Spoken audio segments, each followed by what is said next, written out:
नमस्कार दोस्तों। सोचिए अगर 1526 में बाबर भारत न आता तो आज का भारत कैसा होता। क्या दिल्ली का ताज कभी किसी और राजा के सर पर होता? क्या भारत मुगलों के बिना इतना विकसित होता? साल 1526 वो साल जिसने भारत की तकदीर बदल दी। एक विदेशी योद्धा जिसने हिमालय पार कर दिल्ली की सल्तनत पर कब्जा किया। एक ऐसा युद्ध जिसने भारत में एक नए युग की शुरुआत की। यह कहानी है मुगल के भारत आने की। एक ऐसा सफर जिसने इतिहास को हमेशा के लिए बदल दिया। क्या आप जानते हैं कि मुगल साम्राज्य का असली संस्थापक भारत का नहीं था? वो आया था एक दूसरे देश से, मध्य एशिया से। बाबर एक योद्धा जो तैमूर और चंगेज खान का वंशज था, यानी वो खून से ही जीत की आग लेकर पैदा हुआ था। लेकिन क्या उसे सत्ता इतनी आसानी से मिली? बाबर ने समरकंद को 4 बार जीतने की कोशिश की, लेकिन हर बार हार गया।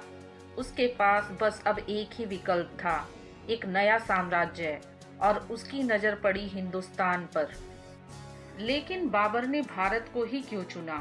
इसका पहला कारण तो था दिल्ली सल्तनत की कमजोरी, दूसरा कारण था भारत में अकूट संपत्ति, और तीसरा कारण था राजपूत और अफगानों के बीच आंतरिक संघर्ष।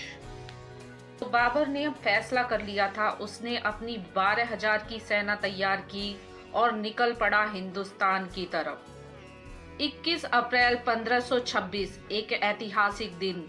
एक तरफ इब्राहिम लोदी की विशाल सेना, 1 लाख से ज्यादा सैनिक, और दूसरी तरफ बाबर की एकमात्र 12,000 की सेना।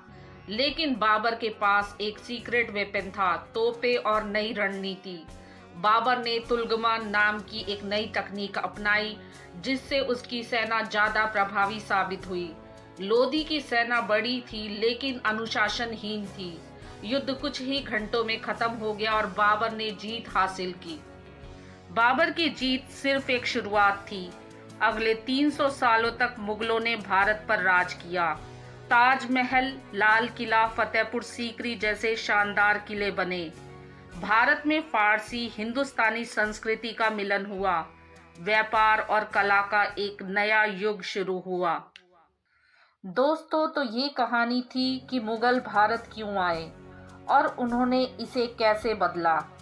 क्या आपको लगता है कि अगर बाबर भारत नहीं आता तो भारत का इतिहास कुछ और होता? अपने विचार हमें कमेंट में बताएं। और अगर आपको यह वीडियो पसंद आई हो तो लाइक, शेयर और चैनल को सब्सक्राइब करना ना भूलें।